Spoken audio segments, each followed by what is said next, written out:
I think I remember particularly those two granddaughters here today because this is their future, and therefore we are working for that too.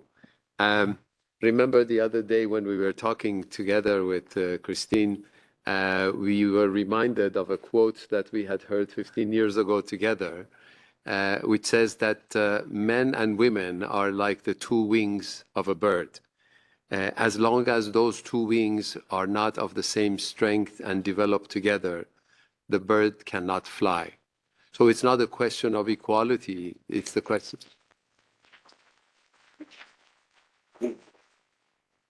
It's not the question of equality, it's the question of complementarity. It's the question of all together we are 100%. And this goes very much also with the purpose of Soul. At Soul we are working to make sure that humanity, that the world will work for 100% of humanity. And when we are talking about 100% of humanity, we mean obviously all men and women, but we also mean 100% of each one of us. So this is all about developing what capacities and potential we have. One of the advantages of speaking towards the end of an evening is that many of the important things have been said. So it is not necessary to remind us of the challenges we have, you know, the famous 300 years that we were reminded of. It is not necessary either also to talk about all the good news that we have that everybody has shared, also all the good things that you are doing recently in UAE, where actually the two granddaughters live. Okay. Yeah. So then we can also talk about some other things. Having set the stage for the fact that this is a world full of challenges and also a world full of potentialities, then the question is, what do we do? We are facing a world that is changing very rapidly. It has been said. That makes, for example, corporations worry mostly about 1 quarter to come, let alone think about 5 years ahead of them. So when we are facing a reality like this, what do we do? What do we do when we do not know what we are preparing ourselves for? We build capacity. Let's think of somebody who 500 years ago had the same challenge. Christopher Columbus, when he wanted to set sail and go discover another way to India, had no chart, no map. All he could count on was the capacity of himself and his sailors to read the stars, to know the sea, to understand the waves. So these are the elements that allowed him to face the unknown. So what is today the equivalent of those capacities for all of us to face the unknown? What we need is to have one fundamental understanding. Human beings, all of them, are noble in existence and in essence.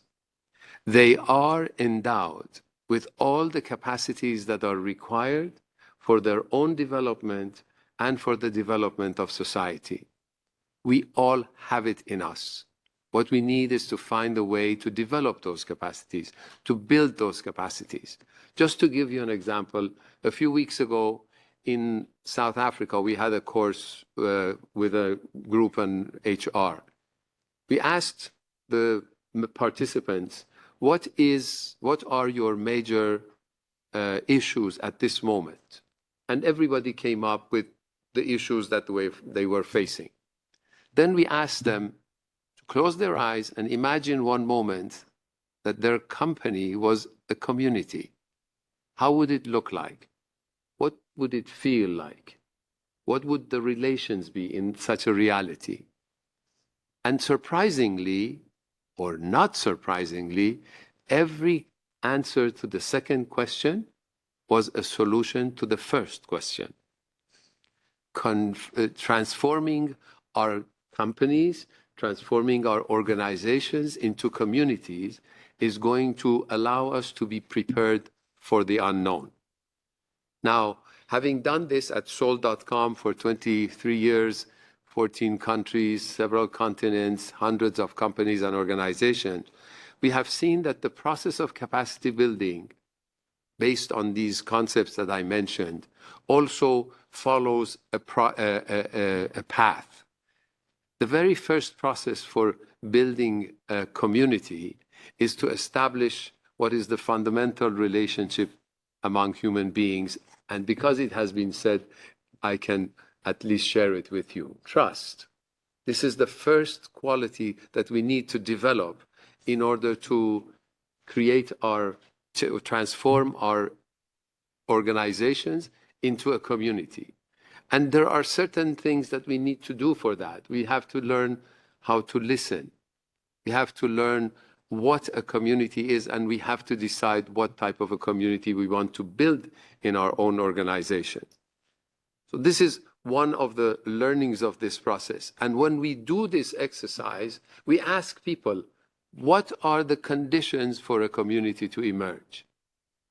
The majority of answers, almost irrespective of culture, country, area, continent, are a few qualities that are service, resilience, caring, flexibility, acceptance, transparency, honesty.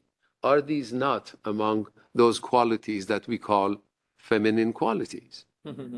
This is what we need in order to transform our organizations, our companies, our countries into communities.